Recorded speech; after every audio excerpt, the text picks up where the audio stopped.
Regresamos con el actuario y continuamos. Ahora tenemos como invitado a Alfredo Javier López, cofundador y gerente de operaciones de Canandes, empresa ecuatoriana que apuesta al cultivo de cáñamo y cuyo primer cliente es Suiza. Con esta operación se abre el camino para la exportación de cannabis al mundo. Bienvenido, Alfredo. Muchas gracias, Juan Sebastián. Gracias por la invitación. Es un gusto tenerte aquí porque siempre vemos una empresa innovadora, una empresa que ha salido del producto típico y comienza a hacer sentir a Ecuador en el mundo. Antes de hablar un poco y descubrir la historia de Canandes, quisiéramos saber un poco de tu perfil, tu formación académica, tu experiencia profesional y cómo es que nace la idea de crear la empresa. Bueno, yo siempre estuve involucrado en el mundo automotriz. ¿Ya? Entonces estudié mecánica automotriz en la Universidad de San Francisco de Quito. De ahí viajé a los Estados Unidos a sacar un ASE, que es Automotive Service Excellence, que es ya especializarte en lo que es ya solo lo que es mantenimiento del vehículo. Y regresé a trabajar en diferentes talleres en el país y en concesionarios. Y cuando comencé a ver este tema del mundo automotriz, entré a una empresa de un primo mío para la venta de maquinaria automotriz. Perdón, tú regresas de Ecuador y comienzas a conectarte, no sé, en importadoras automotrices. Más que nada en talleres. Y tu labor era de... administración del taller. Perfecto. Sí. Okay. Entonces, de ahí regresa un primo de los Estados Unidos con unas franquicias para venta de equipamiento automotriz. Y eso sí me apasionó y comencé a construir talleres y concesionarios en todo el país. ¿Ya? Sí, y ahí... Tu principal pasión era el tema del mundo tuerca, los carros. Hasta ahora. Okay. Sí, hasta ¿Y ahora, cómo es que del mundo tuerca te sacas de este mundo agroindustrial? Bueno, cuando estaba en el mundo automotriz, siempre tenía hacía como que negocios paralelos aparte del automotriz. Eras un emprendedor nato. No sabía, pero siempre estaba, yo no entendía por qué siempre me gustaba irme por otro lado. Ya. Entonces vendía hielo a las discotecas, llegué a vender camarón y llegué a hacer un montón de cosas, pero así eran negocios muy pequeños, muy puntuales, que alguien me decía, oye, ¿tienes esto? Y yo decía, nunca dije que no. Entonces, no, sí, claro. yo tengo. Y así comenzó también el tema de la venta de los equipos. Muy recursivo además. Sí, y ahí después de mucho tiempo me di cuenta que era el ser un emprendedor y todo eso. Y un día vino un pariente mío de los Estados Unidos y él decía, oye, quiero algún negocio con el Ecuador para yo poder venir más seguido al Ecuador. Y comenzamos con un tema de quino y todo. Y él me dijo, oye, ahí el tema del cannabis en el mundo va a explotar. Él es de California, en California es prácticamente una meca del cannabis. Y me dijo, averígate esto. Y yo dije, no, estás loco, esto era 2016. Claro, además en un país tan conservador como el Ecuador. Y no se había escuchado nunca aquí en el Ecuador. Y la legislación también hasta el entonces. Bueno. Entonces, un día mi padre llegó y me dijo, oye, aquí hay una ley que maneja la CETED en esa época, chequea. Y comencé a chequear y comencé a leer la ley, y comencé a leer un montón de tiempo las leyes. Al respecto, ¿no? Sí, cosas que yo no tenía nada, o sea, claro. Pero ahí me daba mi tiempo para investigar y encontré que en esa época tú podrías sembrar cannabis siempre y cuando sea con una empresa pública. ¿Ya? Que entonces podrías hacer alianzas público-privadas. Y comencé a crear un proyecto.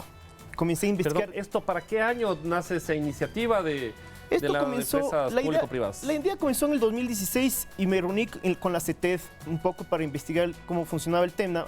Y en una parte de la ley decía que yo podía hacer esto, pero siempre y cuando sea con una empresa de investigación. Ya. Y comencé a ir a quién presenta un proyecto de esta magnitud. Y lo presenté al Yachay. ¿Ya? Porque el Yachay tenía las tierras de la investigación. Y en esa época como que el Yachay no sabía mucho qué hacer con sus tierras.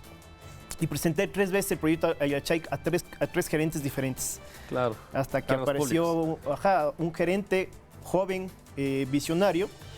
Y un día me llamó, un día martes, me dijo, oye, quiero que vengas y me expliques de qué se trata este tema. Yo viajé a Yachay, le expliqué, ya era el tercer gerente con el que me venía, o sea, como que yo ya iba, ya no hay que perder esperanza. Claro. Entonces... Desgastado un poco también, ¿no? Sí, tengo una ventaja que no me desgasto muy rápido. Ya. Entonces... Le enseñé el proyecto y le interesó un montón. Y dijo, oye, yo viajo a vicepresidencia el día jueves, ¿me puedes acompañar para que presente el proyecto? Le dije, ya, perfecto. Fui, presenté el proyecto, les interesó y medio como que socialicé el tema con el gobierno de esa época y dijeron, nos gustaría saber más. Nos puede hacer una invitación o un plan en los Estados Unidos para conocer fincas, todo esto. Y yo armé todo el plan. Yo en mi vida había visto una planta de cannabis. Ya. O sea, salió de la idea, básicamente de la mente. Sí, cuando yo llegué a los Estados Unidos, llegó la gente del gobierno, nos fuimos a Oregon Y en Oregon yo llegué y vimos la planta. ¿Ya? Y en esa época el subsecretario me dijo, oye Alfredo, esta planta es igualita a una planta de marihuana. Le dije, sí, pero no tiene el psicoactivo. Bueno, para esto hay que hacer una regulación porque hay que ver las diferencias de todo este tema. Y hasta eso un colega que lo veo hasta ahora, él estaba empujando esto en el Congreso, en la Asamblea. ¿Ya? Y la Asamblea aprueba en diciembre del 2019. 19. En diciembre del 2019. Y ahí el subsecretario de esa época me dice, se necesita hacer una normativa para que esto sea legal en el país. Convocó un poco de empresarios del país y a dar un poco de ideas. Yo había asistido a algunas ferias en el mundo. Pero tú eras quien netamente impulsaba aquí en el Ecuador como promotor. O sea, fue el que presenté. Okay. No me creo que fui, porque hay un montón y hasta ahora un montón de activismo que creo que fueron los que han empujado esto durante años. Ya. Solo que capaz yo encontré la manera de cómo llegar y socializar con el gobierno y para que esto sea una realidad. Ya. Entonces regresamos de los Estados Unidos, se crea una mesa técnica y yo tenía un poco de experiencia de qué pasaba en Uruguay, qué pasaba en Colombia, cuáles eran en tema de normativa, cómo podíamos nosotros tener una ventaja de que ellos ya nos sacaban en 4 años. Ya. Y comenzamos a dar ideas.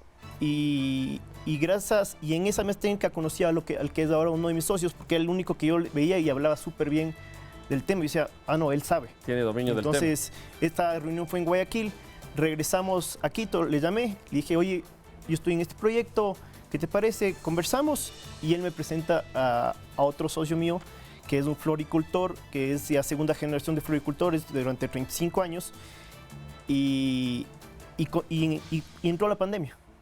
Cayó justo el 2020. ¿Para eso Canandes ya estaba constituida societariamente? No. Okay. En la pandemia tuvimos 2 reuniones con el ministerio para socializar el tema, para ver cómo se podría crear una normativa, y cayó la pandemia y fuimos ya todo por Zoom, para socializar el tema, por Zoom, y ahí conocí a mi otro socio por Zoom, en pandemia. Alfredo, Javier, ¿te parece si para continuar descubriendo la historia de Canandes vamos a un corte comercial, regresamos y claro, continuamos la historia de Canandes a partir de la pandemia? Claro. Vamos a un corte comercial y regresamos.